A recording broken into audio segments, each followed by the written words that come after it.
Well, that looks very, very nice. Nothing to be alarmed about. Nice. It should go easy peasy. I feel like I just did this. Today, I'm replacing the radiator on this 1995 GMC Suburban with 92,500 miles on it. That's right, under 100,000 miles. And the reason why I feel like I just did this is because I did just do this on my 2005 Toyota 4Runner. That original radiator had about 242,000 miles on it, so it lasted a good long time. This one, however, only has 92,500. However, this vehicle is from 1995, so it is much older. Now let me show you what I'm seeing. We're looking at this top driver's side corner of the radiator. Just underneath this radiator hose, we can see this oil cooler line coming out of the plastic side tank. I know it's going to be hard to see because it is rather dried up at this point. The vehicle has been sitting for a while, but every single time I drive this thing, I'm getting the orange Dexcool leaking out of that fitting there, which then runs down this plastic side tank. You can kind of see some evidence there. And so while it doesn't look so bad right now because the vehicle's been sitting and everything's kind of dried up, every time I drive this thing, I look down there and sure enough, there's a lot of drips of orange Dexcool dripping down that side tank. I'm not even gonna mess with this thing. Like maybe I could tighten something. Maybe it's just the upper radiator hose. It's not. I've verified that it's coming out of that fitting. We're removing this radiator and we're gonna replace it with a brand new one. And interestingly, I went with a Denso unit just like I did on my 2005 Toyota 4Runner. I was pretty impressed with the Denso unit I installed in this 4Runner, and so far everything has been fantastic. So I'm sticking with Denso for this one as well, and it was affordable. Now let's open this thing up and make sure it looks good before we move forward.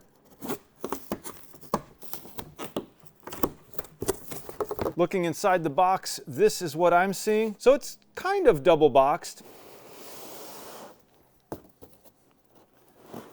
Got to be careful of the fins here.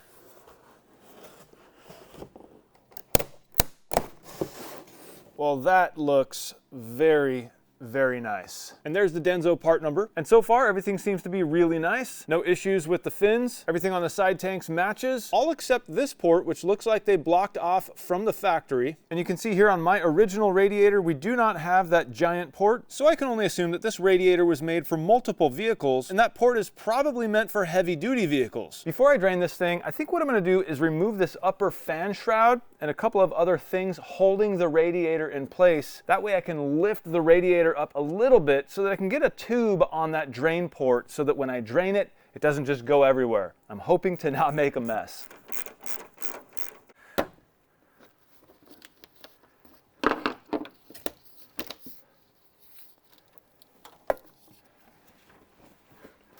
We should be free, and yes, we are.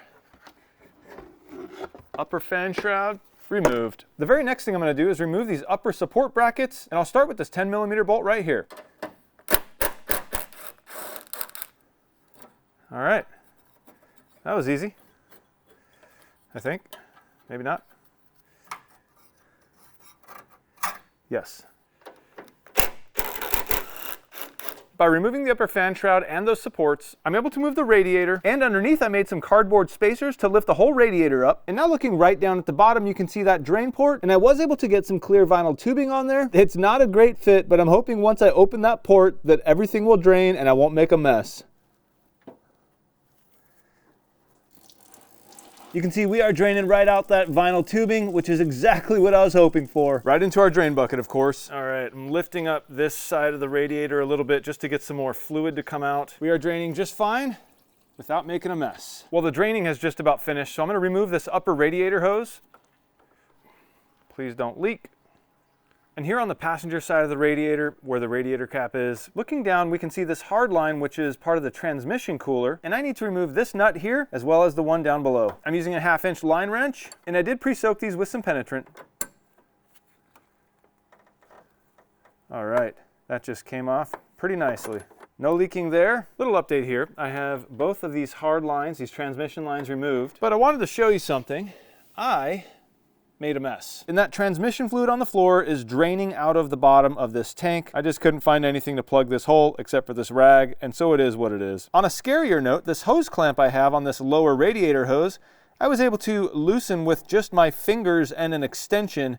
It was very, very loose. So I'm gonna look for another option for that. I've had this spring style clamp laying around for many years, and I'm assuming it's because it probably went to that lower radiator hose, and I probably didn't replace it because it was too hard to deal with. But this time, because of how alarmingly loose that clamp was, I'm definitely gonna try to use this one. Now, I've tried my best to not make a mess. I've captured all of the antifreeze so far, but of course spilled a bunch of transmission fluid on the floor. And so now I'm just gonna go for it and remove this lower radiator hose, whether it spills or not.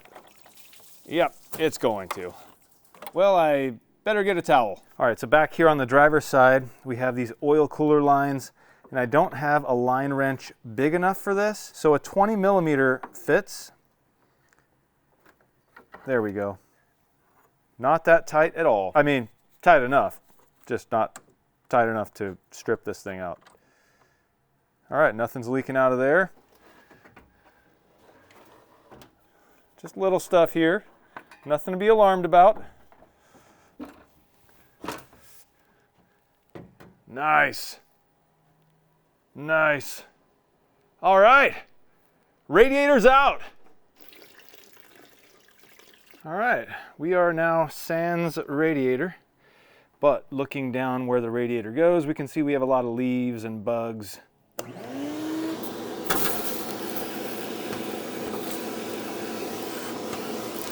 We're just gonna slide this thing down. It should go easy peasy. I'm finding this vehicle, of course, being much bigger than the 4Runner, is a lot easier to do than the 4Runner was. Looking down at that radiator, you can see there is tons and tons of room. This one was extremely easy to do. Okay, slight issue.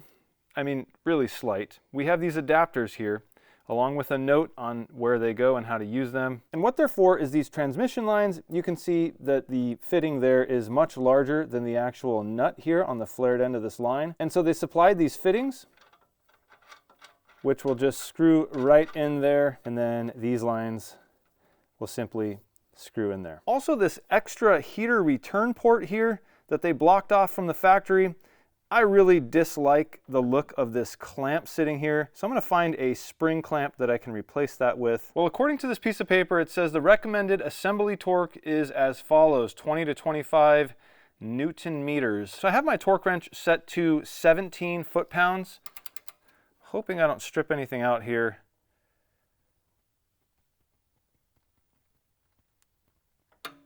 Okay, that didn't seem too bad. Well, the brackets go next. Everything sits right down in exactly where it went before.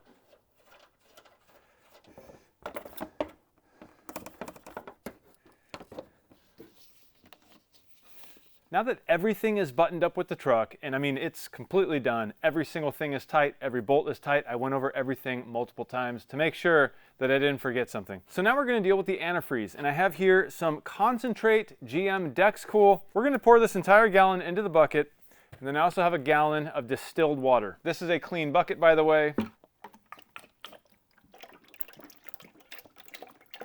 This is obviously a 50-50 mix, being that we're doing a gallon of concentrate and a gallon of distilled water. And there's what she looks like.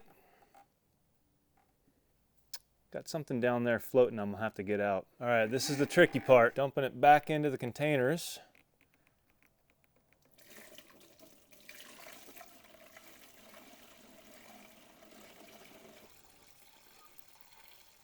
I have my funnel here, and I'm gonna start with this water jug because if I don't go through all 2 gallons, I definitely don't want this jug sitting around with antifreeze coolant in there, potentially wearing a hole through it and then leaking all over my shop floor. So this container gets used first. Very orange, unlike the Toyota coolant, which is very pink. All right, well, last night I finished up the truck. I filled it with coolant and drove it around on my steep hills in the back in order to burp out any air bubbles in the system, and there were some. My battery is on the fritz, so listen to this. Oh, well, that didn't sound so bad. All right, well, she's alive. I'm gonna let her warm up here for just a minute or two before I pull it out, and we're gonna get going. You can see we've been idling for a while now. I even pulled it out of my shop, and this gauge is just starting to move. Okay, that temperature gauge is just starting to get to about 210, which is right where the thermostat seems to open up. Okay, I'm seeing it fall now. So the thermostat has just opened.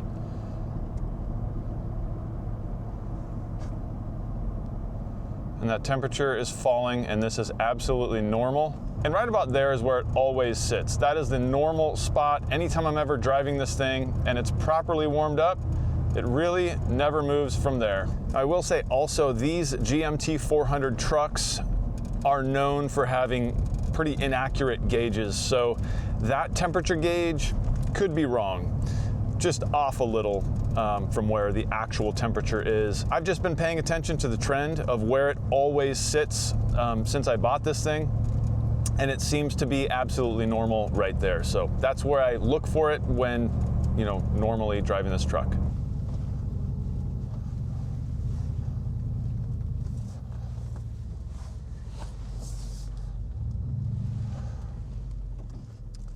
I know it's probably really hard to see on camera. That truck, I'm holding my camera as horizontal as possible, and you can see how angled that truck is. And driving like this in my back land is how I'm able to very quickly and efficiently remove any air bubbles from the cooling system. And that's exactly what I did with the 4Runner, and it worked the very first time. I never had any issues where the temperature gauge kind of started to spike. So far, I feel like I've done a lot of things to this truck, just small stuff really. I fixed the passenger side door jamb switch, which when the doors open, makes all the lights come on. I made a video about that. I also recently fixed the 4-wheel drive actuator. I removed the original one to the truck, put in a new one, which fixed that. My 4-wheel drive works now. And in this video, you've seen me replace the original radiator with a brand new one from Denso. So I do hope you enjoyed this video. I had fun making it and, you know, putting a new part on my truck, something I know that's not going to fail anytime soon. So now I have confidence, you know, to take this thing out on some long road trips and not worry about something in the cooling system breaking. You know, my upper and lower radiator hoses are all new. A lot of things are new on this truck. I'm a big preventative maintenance guy. I do these things so that I can have confidence in knowing that I'm not gonna have some major breakdown out on the highway if I'm traveling from state to state. If you did get something out of this video, please feel free to hit that thumbs up. It helps this video and the channel. If you've watched this far and you're not a subscriber to the channel, consider subscribing. I'm Jimmy for One Road, and I will see you in the next one.